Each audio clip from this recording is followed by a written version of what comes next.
आप सभी साथियों का स्वागत है शिवाजी केयर पर। उम्मीद करते हैं सभी बढ़िया होंगे, मस्त होंगे और बहुत ही अच्छे होंगे। आज की वीडियो हम 51 नंबर के क्वेश्चन से स्टार्ट करेंगे। जैसा कि आपको अगर पता होगा, आप लगातार आप जो वीडियो देख रहे होंगे तो आपको पता होगा हमने इस वीडियो से पहले 50 क्वेश्चनों को देख चुके थे और आज की वीडियो हम 100 क्वेश्चनों को देखेंगे। ठीक है, बचे हुए 100 क्वेश्चनों को इस वीडियो में हम देखने वाले हैं, जो कि रीट मेंस के लिए बहुत ही इंपॉर्टेंट रहने वाले हैं। ठीक है, तो चलिए शुरू करते हैं बिना किसी देरी के वीडियो को। सबसे पहले आज का क्वेश्चन अपना देखेगा कि राजस्थान के नागौर, पाली, अजमेर और जयपुर जिलों में मुख्य रूप से कौन सी मिट्टी पाई जाती है।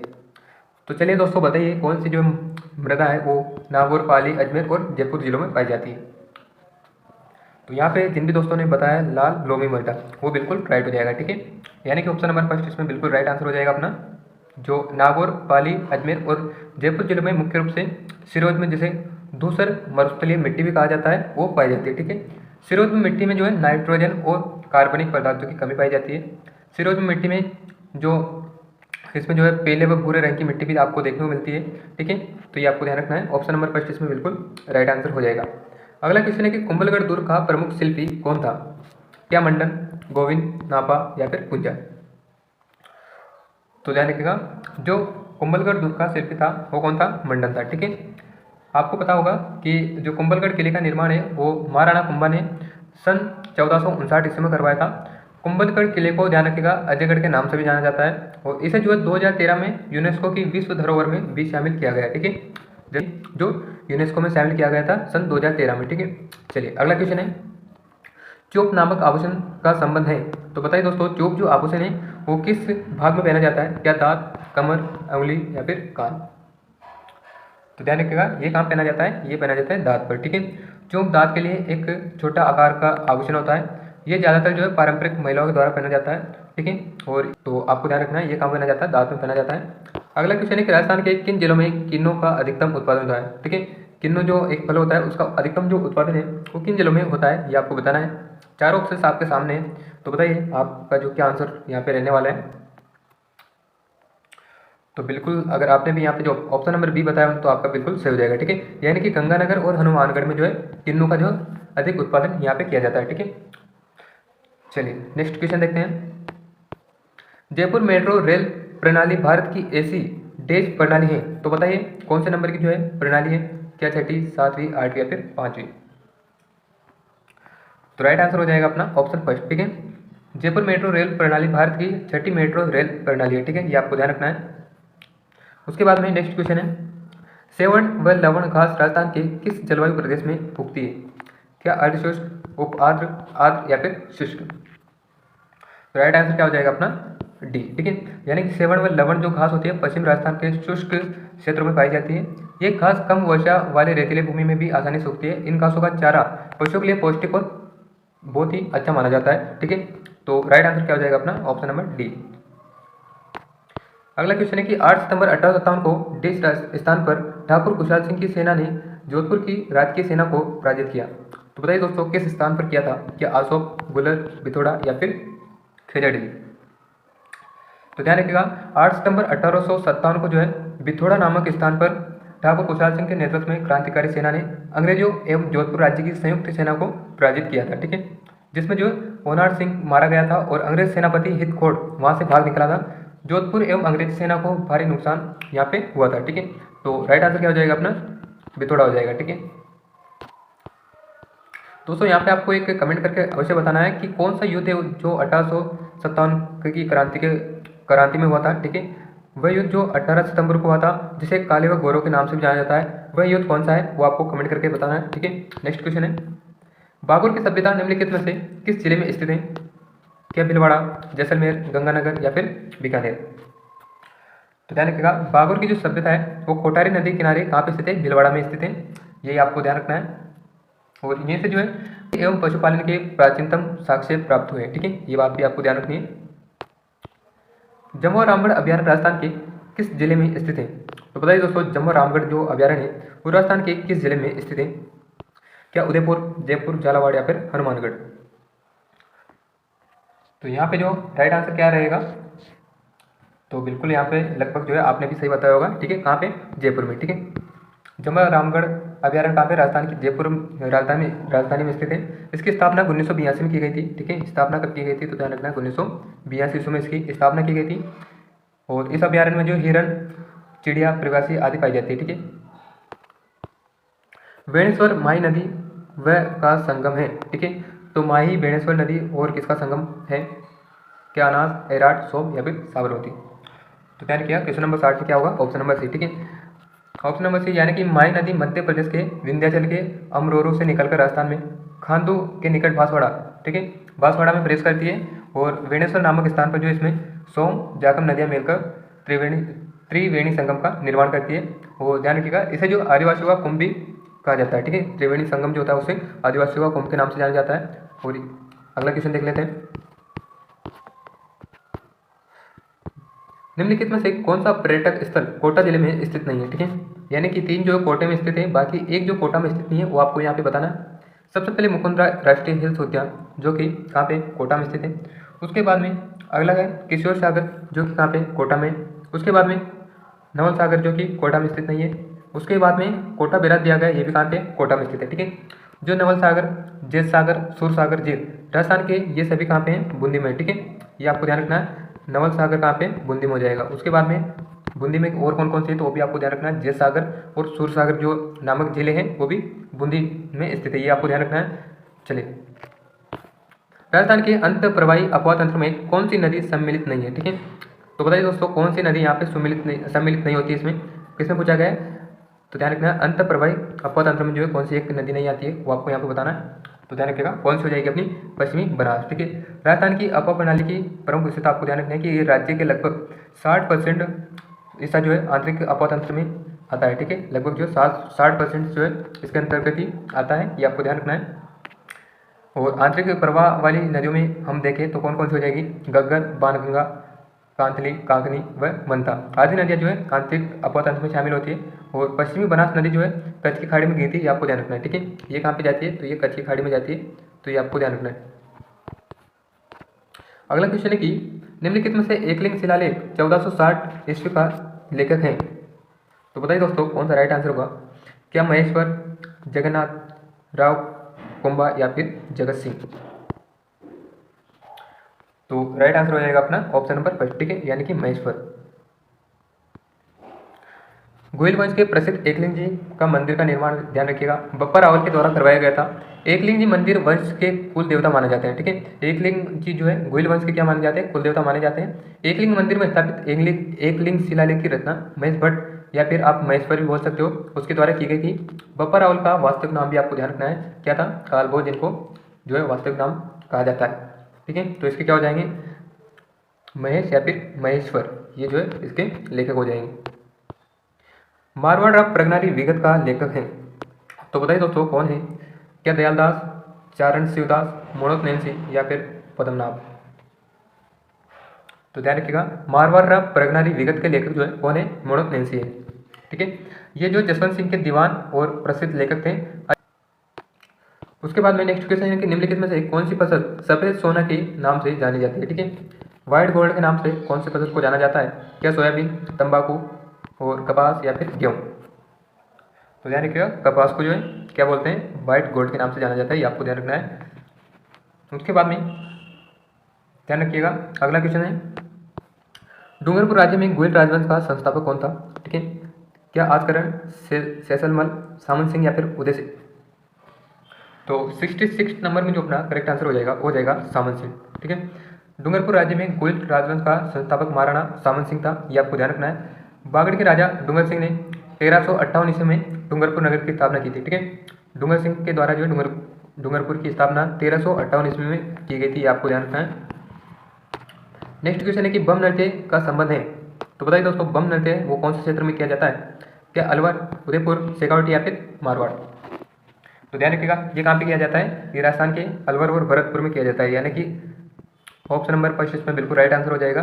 बम नृत्य फाल्गुन माह में जो है नई फसल कटने की खुशी में किया जाता है, ये आपको ध्यान रखना है। ठीक है, नई फसल आने की खुशी में जो है बम नृत्य किया जाता है। कहाँ किया जाता है तो अलवर, भरतपुर। बिंदुरी कहाँ का प्रमुख लोक नृत्य है, क्या किशनगढ़, जयपुर, जोधपुर या फिर झालावाड़। तो ध्यान रखिएगा बिंदौरी जो नृत्य है वो राजस्थान के झालावाड़ जिले में किया जाता है, जिसे हम ऑरेंज सिटी के नाम से जाना जाता है। ठीक है, ऑरेंज सिटी या फिर संतरा के लिए जो है इसे ऑरेंज सिटी कहा जाता है, ये आपको ध्यान रखना है। उसके बाद में ये भी आपको ध्यान रखना है कि ये जो नृत्य हैं ये होली या फिर विवाह के उत्सव, विवाह या फिर होली पर जो है अधिक किया जाता है। ठीक है, चल फिर शाह की दरगाह राजस्थान में कहाँ स्थित है? क्या चित्तौड़, अजमेर, नागौर या फिर जयपुर? तो ध्यान रखिएगा चित्तौड़गढ़ जिले में स्थित है। ठीक है, चल फिर शाह की जो दरगाह है ध्यान रखना है कहाँ पे, चित्तौड़गढ़ में। उसके बाद में अगला क्वेश्चन नंबर 70 है अपना, विश्व पर्यटन पर्यटन दिवस जो कि 27 सितंबर को मनाया जाता है, पर केंद्रीय पर्यटन मंत्रालय ने राजस्थान के किस स्मारक को स्वच्छता एवं बेहतर प्रबंधन के लिए पुरस्कृत किया? ठीक है, तो राइट आंसर हो जाएगा अपना हवा महल, जो कि कहाँ है, जयपुर में। अक्टूबर 2022 में वायुसेना का अभ्यास गरुड़ कहाँ आयोजित किया जाएगा? ठीक है, यानी कि ये जो है 2022 का क्वेश्चन है, तो ध्यान रखिएगा इसमें जो है जोधपुर राइट आंसर हो जाएगा। राज्य सरकार द्वारा वर्ष 2022 के लिए कितने प्रतिभाओं को प्रतिष्ठित राज्य रत्न अवार्ड से सम्मानित किया गया है? ठीक है, तो पता है यहाँ पे कितने अवार्ड से जो है सम्मानित किया गया है, तो राइट आंसर ध्यान रखिएगा इसमें अपना हो जाएगा सी। ठीक है, और दोस्तों आपको ध्यान रखना है करंट अफेयर्स जो है, जैसे कि आप अगर रेट मेंस की 2026 के लिए आप तैयारी कर रहे हो तो मान के चलिए आपको लगभग 1 साल का करंट अफेयर्स पढ़ना होगा। ठीक है, यानी कि आप जो है जनवरी से लगा के 2026 की जनवरी तक जो है आप करंट अफेयर्स को पढ़ते रहिए। ठीक है, बाकी करंट का कोई आइडिया नहीं होता है, वो एग्जामिनर कहीं से भी पूछ सकता है, वो चाहे तो 2017 का पूछ ले, 2015 का या फिर 2020 का, कहीं से भी पूछ सकता है, लेकिन आपको जो है मिनिमम जो है 1 साल का करंट अफेयर्स जो है लास्ट का पढ़ना है। ठीक है, चलिए अगला क्वेश्चन है कि मोइनुद्दीन चिश्ती की दरगाह कहाँ स्थित है? क्या उदयपुर, अलवर, अजमेर या फिर सांचौर? तो ध्यान रखिएगा ये कहाँ हो जाएगी, ऑप्शन नंबर सी में। ठीक है, यानी कि ख्वाजा मोइनुद्दीन हसन चिश्ती का जो मजार अजमेर शहर में स्थित है, ऑप्शन सी में राइट आंसर हो जाएगा। अगला क्वेश्चन है कि साल भोग का मंदिर किस जिले में, सॉरी किस राज्य में स्थित है? तो यहाँ पे जो राज्य पूछा गया है, तो राज्य ध्यान रखिएगा कौन सा हो जाएगा अपना, राजस्थान हो जाएगा। राजस्थान के उदयपुर शहर में जो है ये ऐतिहासिक मंदिर स्थित है, ये आपको ध्यान रखना है, जिसे सात भाव मंदिर के नाम से जाना जाता है। वैसे इसका असली नाम आपको ध्यान रखना है सहस्त्र भाव मंदिर था, जिसे जो है 11वीं शताब्दी के मध्य में बनाया गया था। ठीक है, 11वीं शताब्दी का यह मंदिर है जिसे सात भाव के नाम से वर्तमान में जाना जाता है। अगला क्वेश्चन है कि निम्न में से कौन सा संगठन राजस्थान में औद्योगिक इंफ्रास्ट्रक्चर के विकास और औद्योगिक को वित्तीय सहायता देने का कार्य कर रहा है? तो ध्यान रखिएगा ये कौन कर रहा है, तो ये कर रहा है रिको। ठीक है, जिसे राजस्थान राज्य औद्योगिक विकास एवं विनिमय नियम के नाम से जाना जाता है, तो राइट आंसर हो जाएगा। ठीक है, रिको की स्थापना कब की गई थी? ध्यान रखिएगा 1980 में जो है रिको की स्थापना की गई थी। चलिए अगला क्वेश्चन है, सरकारी स्कूलों में नो बैग डे का संबंध है, तो नो बैग डे जो है कब आयोजित होता है? क्या शनिवार, रविवार, सोमवार या फिर बुधवार? तो राइट आंसर क्या हो जाएगा अपना, शनिवार। ठीक है, सरकारी स्कूल में जो है नो बैग डे का संबंध शनिवार से है। राजस्थान के सरकारी स्कूल में हर शनिवार को जो है नो बैग डे होता है। ठीक है, निम्न में से नवाचार की कौन सी विशेषता है? ठीक है, यहाँ पे जो है विशेषता पूछी गई है कि कौन सी विशेषता नवाचार की है। ठीक है, तो सबसे पहले आपके सामने 4 ऑप्शन है और चारों में से जो है आपको नवाचार की जो है विशेषता आपको पता नहीं है। ठीक है, तो 77 में ध्यान रखिएगा इसमें कौन सी हो जाएगी, ऑप्शन नंबर डी। ठीक है, यानी कि प्रयास पूर्ण किया जाने का कार्य, तो ये भी सही है। जिसे नया समझा जाए, वर्तमान परिस्थितियों में सुधार लाने का प्रयत्न, तो ये सब इसमें शामिल है। ठीक है, देवेंद्र झाझड़िया किस राज्य की खिलाड़ी है? तो ध्यान रखना है आपको देवेंद्र झाझड़िया का जो संबंध है वो किससे है? राजस्थान से। ठीक है, देवेंद्र झाझड़िया राजस्थान के राज्य खिलाड़ी है, इनका जन्म जो है राजस्थान के चूरू जिले में हुआ था, ये आपको ध्यान रखना है। उसके बाद में नेक्स्ट क्वेश्चन है कि राजस्थान सरकार द्वारा आरटी एक्ट 2009 की धारा देश के तहत प्रदत्त शक्तियों का प्रयोग कर राजस्थान निःशुल्क एवं अनिवार्य बाल शिक्षा का अधिकार अधिनियम नियम 2011 बनाया गया है, तो ये धारा कौन सी हो जाएगी अपनी, हो जाएगी धारा 38। ठीक है, उसके बाद में अगला क्वेश्चन नंबर 80 है, शिक्षा का अधिकार विधेयक पर राष्ट्रपति के हस्ताक्षर हुए थे, तो राष्ट्रपति ने हस्ताक्षर कब किए थे ये आपको बताना है। तो ध्यान रखिएगा इनके द्वारा जो हस्ताक्षर किया गया था वो किया गया था 20 जुलाई 2009 को। ठीक है, ऑप्शन नंबर 26 अगस्त 2009 को यहाँ पर राइट आंसर हो जाएगा। यानी शिक्षा का अधिकार विधेयक जो है 20 जुलाई 2009 को राज्यसभा में प्रस्तुत किया गया था। ठीक है, राज्यसभा में जो 20 जुलाई 2009 को जो है प्रस्तुत किया गया था। अब 4 अगस्त 2009 को जो विधेयक कहाँ पे प्रस्तुत हुआ, तो ध्यान रखिएगा लोकसभा में 4 अगस्त को लोकसभा में प्रस्तुत किया गया था। उसके बाद में 26 अगस्त 2009 को तत्कालीन राष्ट्रपति प्रतिभा पाटिल के द्वारा जो है विदेशी विधेयक पर क्या किया गया था, हस्ताक्षर यहाँ पे किए गए थे। ठीक है, तो राइट आंसर हो जाएगा ऑप्शन नंबर फर्स्ट। भारत में शिक्षा के अधिकार का जनक कहा जाता है। ठीक है, शिक्षा के अधिकार के जनक कौन कहे जाते हैं? क्या सर्वपल्ली राधाकृष्णन, गोपाल कृष्ण गोखले या फिर डॉक्टर जाकिर हुसैन? तो ध्यान रखिएगा, इसमें कौन सा हो जाएगा अपना गोपाल कृष्ण गोखले जो है इसमें बिल्कुल राइट आंसर हो जाएगा। ठीक है, भारत में शिक्षा के अधिकार का जनक गोपाल कृष्ण को कहा जाता है, जिन्होंने 1910 में संपूर्ण भारत में निःशुल्क शिक्षा अनिवार्य शिक्षा लागू करने की बात कही थी, जिसे अंग्रेजों ने अस्वीकार कर दिया था। ठीक है, शिक्षा जगत में इनका जो है महत्वपूर्ण योगदान माने जाने के कारण इनके कहते हैं शिक्षा के अधिकार का जनक कहा जाता है। केंद्र सरकार के आरटी एक्ट 2009 में अध्याय एवं धारा है, तो 2009 के एक्ट में कितनी धारा और अध्याय ये आपको बताना है। तो ध्यान रखिएगा कितनी हो जाएगी, 38 धारा है और 7 अध्याय। ठीक है, राजस्थान में औद्योगिक विकास हेतु जापानी जोन कहाँ स्थित किया गया? ठीक है, तो जापानी जोन जो विकसित किया गया है, तो ध्यान रखिएगा ये कहाँ पे किया गया है? अलवर में किया गया है। ठीक है, राजस्थान में औद्योगिक विकास हेतु जापानी जोन अलवर निमराना में स्थापित किया गया है, ये आपको याद रखना है। उसके बाद में अगला क्वेश्चन नंबर देखते हैं, 84 नंबर का है, निम्न में से कौन सा युग्म सही नहीं है? ठीक है, यहाँ पे जो है एक युग्म गलत है, वो आपको बताना है। ठीक है, तो सबसे पहले दिया गया कि राज्य में सहकारी गैर कृषि के क्षेत्र में संवर्धन एजेंसी है रूड़ा, तो ये क्या है? गलत है। इसमें रिको राज्य में औद्योगिकरण के विकास का सर्वोच्च संगठन है, तो ये बात क्या सही है? राशि को लघु पैमाने के उद्योगों को विपणन में सहायता प्रदान करती है, सही है। आरएफसी औद्योगिक उद्योगों को रुपये 20 करोड़ तक की वित्तीय सहायता प्रदान करने वाली एजेंसी है, तो ये सभी सही है। लेकिन ध्यान रखिएगा रूड़ा जो है ये शहरी और गैर कृषि क्षेत्र के संवर्धन की एजेंसी का युग्म इसमें गलत है, क्योंकि रूड़ा जो है राज्य में ग्रामीण सूक्ष्म उद्योगों को बढ़ावा देने के लिए एक विशेष प्रकार की एजेंसी है। ठीक है, तो ये आपको ध्यान रखना है। RSHRC के अध्यक्ष की नियुक्ति की जा सकती है। ठीक है, की जाती है, तो ध्यान रखिएगा ये की जाती है मुख्यमंत्री की अध्यक्षता वाली समिति की, मुख्यमंत्री की अध्यक्षता की अनुशंसा पर जो है राज्यपाल के द्वारा की जाती है, ये आपको ध्यान रखना है। राजस्थान में पुरातात्विक सर्वेक्षण कार्य सर्वप्रथम 1871 में प्रारंभ करने का श्रेय किसे जाता है? तो ये किसे जाता है? ध्यान रखिएगा ये जाता है कार्लाइल को। ठीक है, अगला क्वेश्चन है कि राष्ट्रीय स्तर का सरसों अनुसंधान केंद्र कहाँ स्थित है? क्या सेवर, टोंक, जयपुर या फिर बस्सी? तो ध्यान रखिएगा सेवर भरतपुर में जो है ये स्थित है। ठीक है, अगला क्वेश्चन है निम्न में से कौन सा युग्म सुमिलित नहीं है? ठीक है, कौन सा जो एक सुमिलित नहीं है वो आपको बताना है। सबसे पहले दिया गया कि जो तांबा जो कि खेतड़ी सिंगाना, ये तो सही है। लो अयस्क मोरेजा बानोला, ये भी सही है। सीसा और जस्ता जावर मंगरा, ये भी सही है।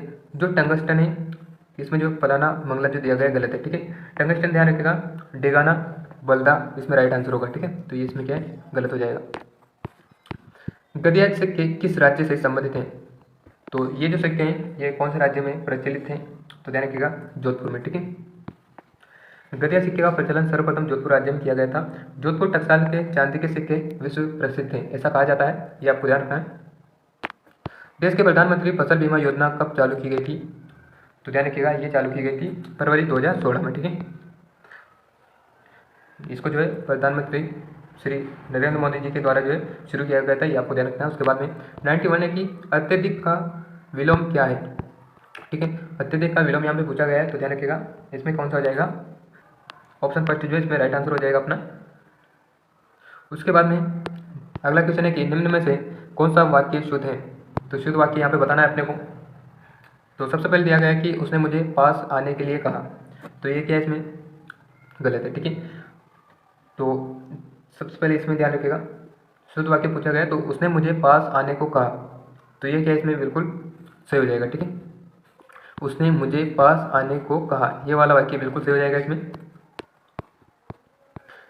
अगला 93 नंबर का अपना क्वेश्चन है कि ऊँट की चोरी निहोरे निहोरे का अर्थ है। ठीक है, तो इसका अर्थ हो जाएगा, क्या हो जाएगा? हो जाएगा बड़े काम छिप कर नहीं किए जा सकते। ठीक है, ऑप्शन जो है यानी कि ऊँट जो होता है वो बड़ी चीज़ होती है, तो उनको जो है ऊँट को कभी आप छिपा नहीं पाओगे। ठीक है, तो उसी प्रकार से क्या हो जाएगा कि बड़े कामों को कभी भी छिपा करके नहीं किया जा सकता है, ये क्या इसमें राइट आंसर हो जाएगा। बहिष्कार का संधि विच्छेद क्या है? तो बहिष्कार का यहाँ पे संधि विच्छेद पूछा गया है, तो ध्यान रखिएगा बही प्लस कार। ठीक है, यानी कि ऑप्शन नंबर सी जो है बिल्कुल राइट आंसर हो जाएगा, बही प्लस कार जो क्या हो जाएगा? बहिष्कार हो जाएगा, ये आपको ध्यान रखना है। और इसमें जो है संधि कौन सी हो जाएगी? तो ध्यान रखिएगा विसर्ग संधि इसमें राइट आंसर होगा।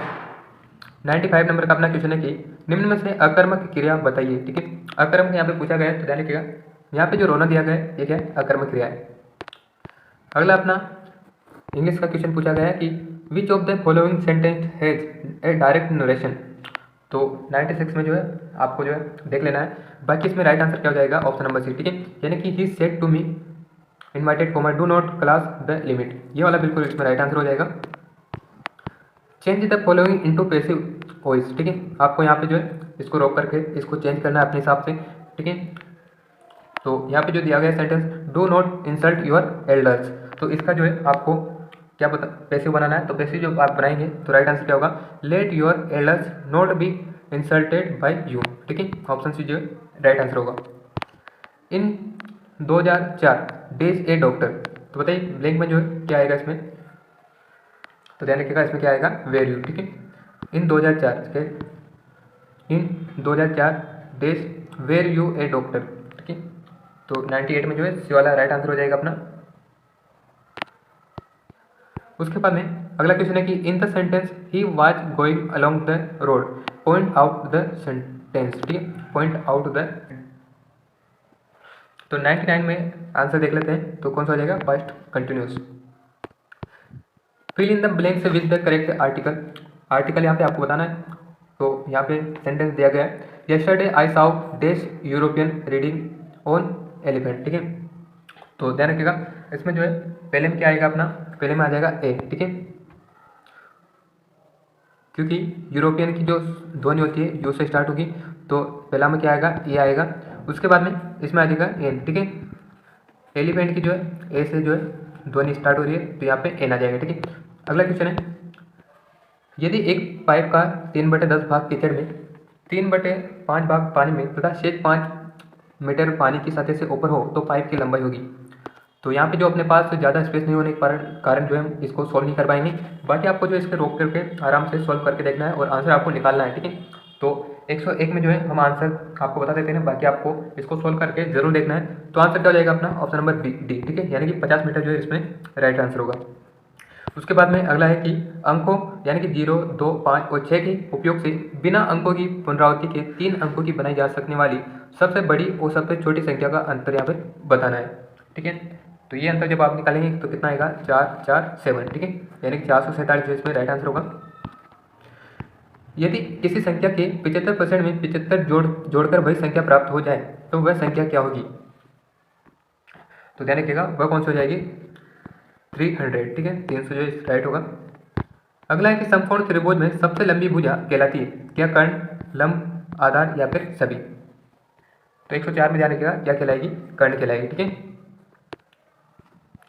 उसके बाद में अगला है कि एक घन में विकर्णों की संख्या होती है। ठीक है, एक घन में जो है विकर्णों की संख्या आप पूछी गई, तो ध्यान रखिएगा कितनी होती है, इसमें ऑप्शन बी राइट होगा। घन में जो है कुल कितने विकर्ण होते हैं, ध्यान रखिएगा। अगला है समतल दर्पण का द्वारा बनाया गया प्रतिबिंब होता है। ठीक है, समतल दर्पण के द्वारा जो बनाया गया प्रतिबिंब कौन सा होता है, यहाँ पर पूछा गया है, तो ध्यान रखिएगा ये कौन सा हो जाएगा अपना, ऑप्शन बी। ठीक है, यानी कि आभासी होगा, दर्पण के पीछे बनेगा, बिंब के साइज के बराबर होगा। ठीक है, तो ये वाला क्या इसमें बिल्कुल राइट हो जाएगा। चींटी के काटने के प्रभाव को उदासीन करने के लिए त्वचा पर लगाए जाने वाले केलेमाइन विलियम में उपस्थित रासायनिक पदार्थ है। ठीक है, तो ये रासायनिक पदार्थ कौन सा हो जाएगा, तो ध्यान रखिएगा ये हो जाएगा जिंक कार्बोनेट। चींटी के काटने के प्रभाव को उदासीन करने के लिए त्वचा पर लगाए जाने वाले केलेमाइन विलियम में जो उपस्थित रासायनिक पदार्थ होता है वो क्या होता है, जिंक कार्बोनेट होता है। ये आपको ध्यान रखना है। और ये ध्यान रखना है जब चींटी जो काटती है तो ये त्वचा में अम्लीय द्रव डाल देती है। डंक के प्रभाव को नमी युक्त खाने का सोडा अथवा केलेमाइन अथवा जो है इसके द्वारा जो है उदासीन इन्हें किया जा सकता है। ठीक है, सर्वप्रथम गोल्जी उपकरण को किसने वर्णित किया। ठीक है, तो ध्यान रखिएगा सर्वप्रथम जो है गोल्जी उपकरण को कैमिलो गोल्जी के द्वारा जो है यहाँ पे वर्णित किया गया था। ठीक है, ऑप्शन सी राइट होगा। गोल्जी का को लाइपोकॉन्ड्रिया भी कहते हैं, ये भी आपको ध्यान रखना है। उसके बाद में अगला क्वेश्चन है, निम्नलिखित में से कौन सा पेशीय बल का सही उदाहरण नहीं है। ठीक है, सही उदाहरण यहाँ पे नहीं है, वो आपको बताना है। तो 109 में ध्यान रखिएगा कौन सा हो जाएगा इसमें, ऑप्शन सी। ठीक है, यानी कि किसी व्यक्ति के द्वारा दोनों हाथों से नाव खेना बंद कर देने पर यह नाव का पानी में कुछ दूर चलकर रुक जाना, ये क्या इसमें गलत है। ठीक है, ध्यान रखिएगा, मांसपेशियों की सहायता से किसी वस्तु पर लगाए जाने वाला जो संपर्क बल है उसे क्या कहते हैं, पेशीय बल कहा जाता है। तो इसमें जो है ऑप्शन सी जो है इसमें सही नहीं होगा, बाकी जो है सही होंगे। सहगमन तंत्र गतिमान करता है, ठीक है। तो ध्यान रखिएगा, ये किससे गतिमान करेगा, दो विलेयी एकल दिशा में, ठीक है। भारत में बाल विवाह निषेध निरोध अधिनियम किस वर्ष पारित किया गया, क्या 2006, 2008, 2011 या फिर 1997। तो ये जो बनाया गया था 2006 में पारित किया गया था, ठीक है। बाल विवाह पर रोक संबंधी कानून सर्वप्रथम सन 1929 में पारित किया गया था। बाद में केंद्र सरकार ने 1929 के बाल विवाह निषेध अधिनियम को पारित करके उसके स्थान पर जो है 2006 से 6 में जो है प्रगतिशील बाल विवाह निषेध का जो है अधिनियम लाकर इसे रोकने का कार्य यहाँ पे किया गया है, ठीक है। और ये भी ध्यान रखना है कि विवाह के लिए जो आयु मानी जाती है वो 21 वर्ष जो कि पुरुष की है, और 18 वर्ष से न्यूनतम आयु जो किसकी होनी चाहिए, महिला की होनी चाहिए। तो ये आपको ध्यान रखना है, ठीक है। और शारदा अधिनियम ये बाल विवाह निरोध अधिनियम से संबंधित है, और इसके जनक जो कहे जाते हैं वो हरिविलास शारदा को कहे जाते हैं। ये भी आपको ध्यान रखना है, हरिविलास शारदा का संबंध किससे, बाल विवाह निरोध से जो है इसका संबंध है, ठीक है। पशुओं के संरक्षण के विषय पर छात्रों को संवेदित करने के लिए किसी नीति की खोज कीजिए, ठीक है। तो ध्यान रखिएगा, इसमें कौन कौन से हो जाएंगे, ए यानी कि कहानी एवं विवरण के द्वारा, उसके बाद में हाथ से चित्र पट्टिकाओं के द्वारा, और कविताओं के द्वारा, ठीक है। तो ये तीनों क्या इसमें राइट हो जाएंगे। अकबरनामा के अनुसार सूबेदार का कार्यभार था, ठीक है। सूबेदार का कार्य जो क्या था इसमें पूछा गया है। तो ध्यान रखिएगा, इसमें जो कौन सा हो जाएगा, राजनीतिक और सैनिक कार्य, ठीक है। राजस्थान स्थापना दिवस मनाया जाता है, तो राजस्थान स्थापना दिवस कब मनाया जाता है, तो ध्यान रखिएगा ये मनाया जाता है 30 मार्च को, ठीक है।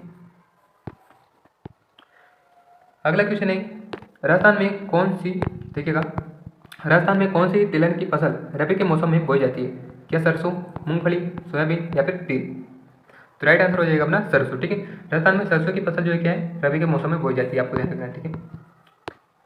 अगला क्वेश्चन देखिएगा कि मुदिता अक्सर से को से बोलती है, मुदिता की भाषा शिक्षिका के रूप में आप इस स्थिति के बारे में क्या कहेंगे। तो बताइए आपको कौन सा इसमें से उचित कथन लग रहा है।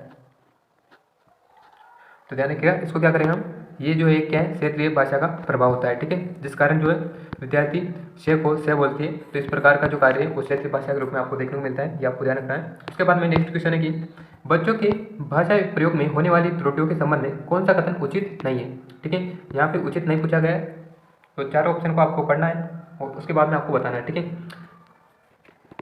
तो त्रुटियों का अर्थ भाषा अज्ञानता, तो ये बात क्या इसमें गलत है, ठीक है। बच्चों की भाषा प्रयोग में होने वाली त्रुटियों के संबंध में ये कहना कि त्रुटियों का अर्थ है भाषा अज्ञानता, ये बात क्या इसमें गलत है।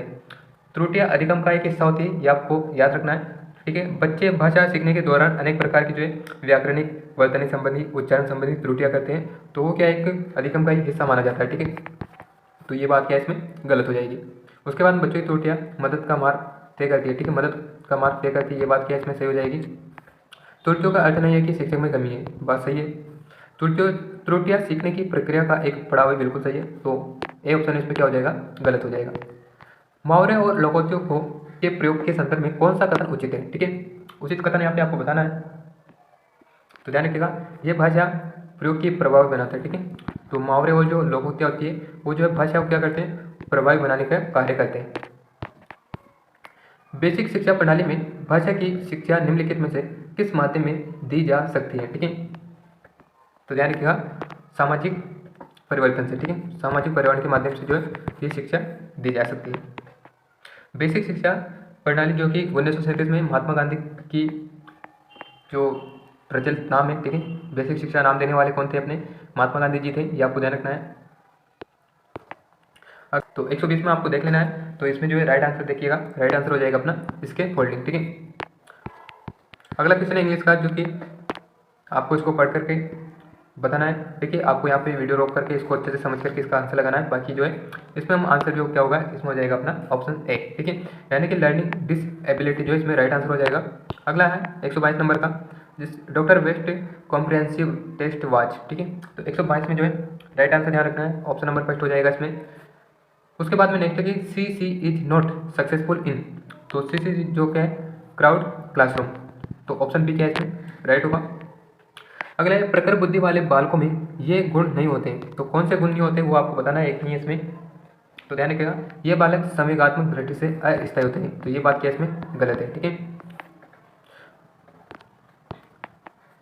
सारणियन का मुख्य उद्देश्य क्या है? तो सारणियन का जो है उद्देश्य यहाँ पर बताना है आपको। तो ध्यान रखिएगा, राइट आंसर क्या हो जाएगा अपने सभी हो जाएगा, ठीक है। उसके बाद में नेक्स्ट क्वेश्चन है कि वृत्त का क्षेत्रफल बढ़ाने की सबसे उपयुक्त विधि है। तो वृत्त का क्षेत्रफल बढ़ाने के लिए जो सबसे प्रभावी विधि है वो कौन सी है? क्या आगमन, निगमन, व्याख्यान या फिर प्रयोगशाला?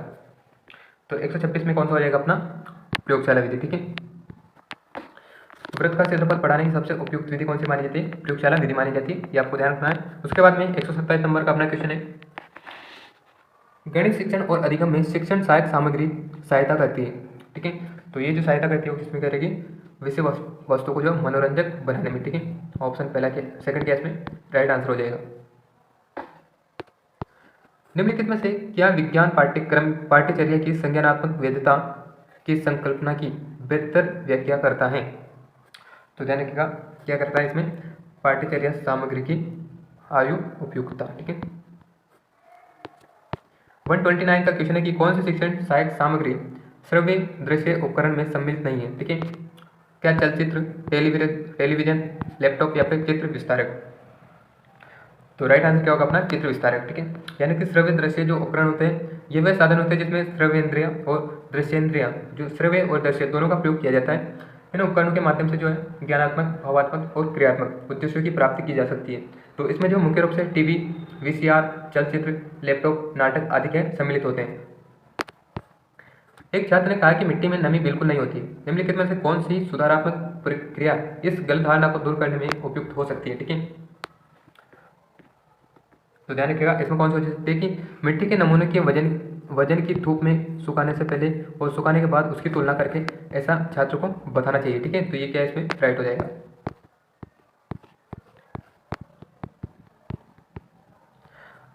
अगला क्वेश्चन है अपना कि आशु को कम से कम 5 सहपाठियों के शरीर के तापमान को मापने का काम सौंपा गया था।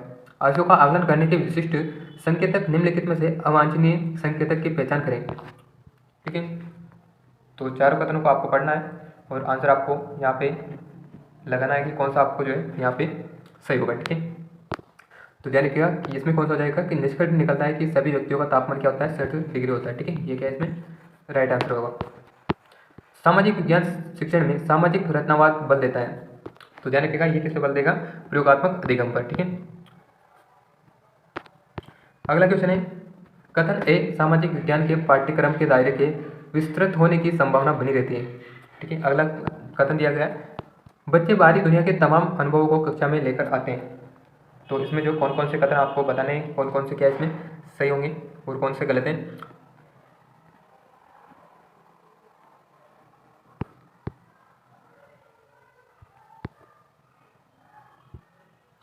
तो 123 नंबर का क्वेश्चन जो अपना रह गया था शायद, ठीक है। तो 133 में जो अपना आंसर क्या होगा वो हो जाएगा अपना ऑप्शन डी, ठीक है। इसमें जो है ये रहेगा, ये अपने को जो है छूट गया था। अगला जो हमने देखा है तो ध्यान रखिएगा 134 में जो राइट आंसर कौन सा होगा, यानी कि ए और दोनों सही है, ठीक है। और ए का सही व्याख्या भी करता है, ये क्या इसमें राइट हो जाएगा। अगला क्वेश्चन है कि निम्नलिखित में से कौन से अध्यापक अकादमिक अधिगम समय को बढ़ाने में प्रभावशाली होंगे, ये पूछा गया है। तो ध्यान रखिएगा कौन से होंगे, तो ये हो जाएंगे अपने ऑप्शन बी, यानी कि वह अध्यापक जो अपने विद्यार्थियों को बताता है कि उन्हें कोई गतिविधि कब तक पूरी करनी चाहिए और दूसरी क्रिया में जाने के समय संगीत की धुन बजा देता है। तो ये वाला जो ऑप्शन है इसमें सही हो जाएगा। अगला क्वेश्चन है कि देश को एक अभिप्रेरित शिक्षण का संकेतक माना जाता है। तो राइट आंसर बताएंगे कौन सा होगा। क्या कक्षा में अधिकतम उपस्थिति, शिक्षक द्वारा दिया गया उपचारात्मक कार्य, शिक्षा विद्यार्थियों के द्वारा प्रश्न पूछना या फिर कक्षा में एकदम खामोशी?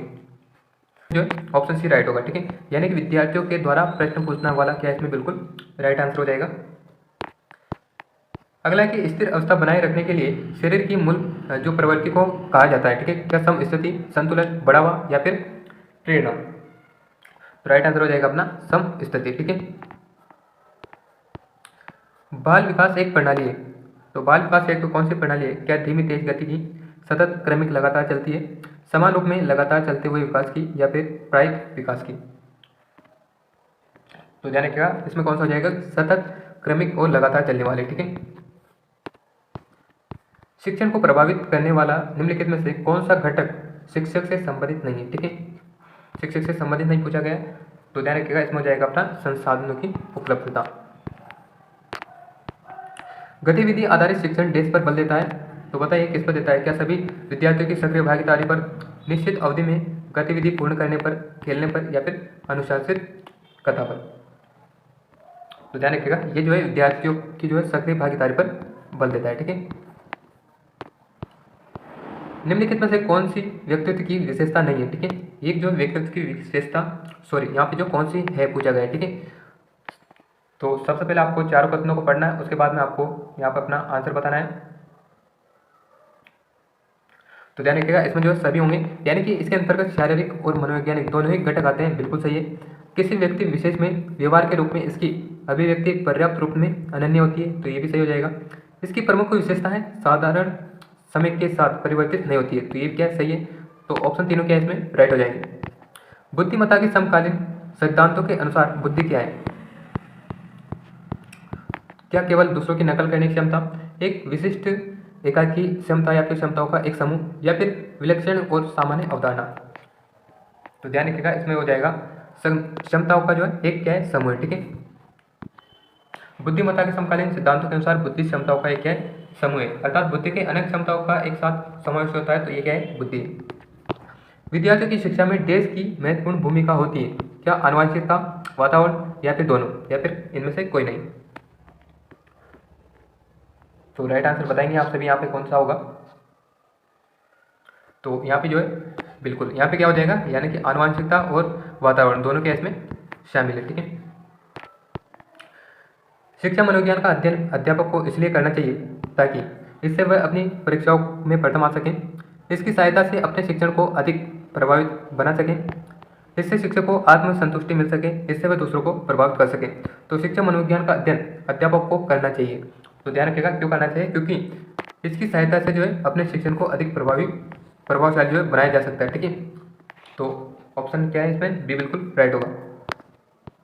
इनमें से कौन सा एक वेब ब्राउजर नहीं है। ठीक है, या क्रोम, फायरफॉक्स, सफारी, या फिर लिनक्स। तो 145 में राइट आंसर हो जाएगा अपना ऑप्शन डी। ठीक है, यानी कि लिनक्स। इंटरनेट पर वर्ल्ड वाइड वेब का प्रयोग ब्राउजर सॉफ्टवेयर के माध्यम से किया जाता है। ठीक है, उसके वेब ब्राउजर एक एप्लीकेशन सॉफ्टवेयर होता है जो वर्ल्ड वाइड वेब पर स्थित हाइपर टेक्स्ट डॉक्यूमेंट को उपयोगकर्ता के लिए उपलब्ध करवाता है। ठीक है, तो ध्यान रखिएगा इसमें जो हो जाएगा अपना लिनक्स हो जाएगा। और उसके अलावा कुछ प्रचलित वेब ब्राउजर जो आपको ध्यान रखने जैसे internet explorer, Mozilla Firefox, opera, safari, Google Chrome. और जबकि जो ये लिनक्स क्या है, तो ध्यान रखना ये जो एक ऑपरेटिंग सिस्टम होता है। ठीक है, कंप्यूटर के प्रोसेसर की गति को निम्नलिखित में से किस में मापा जाता है। तो ध्यान रखिएगा ये जो है MIPM। ठीक है, इसमें मापा जाता है।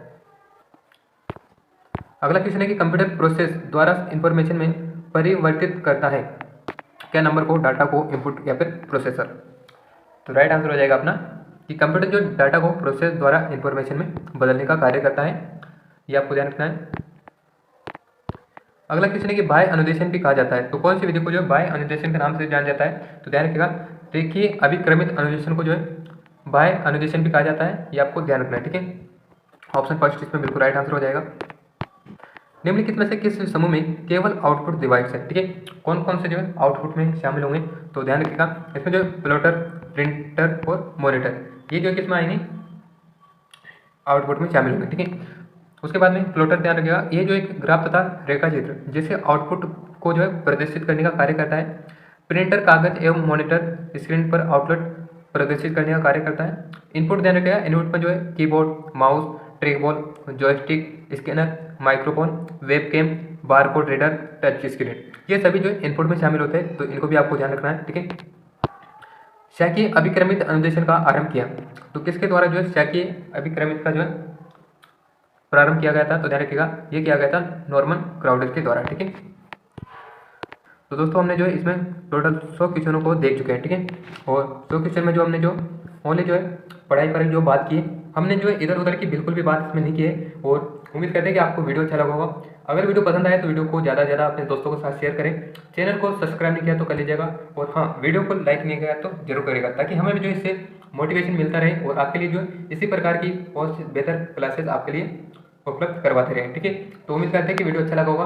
तो चलिए मिलते हैं फिर नए वीडियो के साथ में, नई क्लास में। तब तक के लिए जय हिंद, जय भारत, थैंक यू।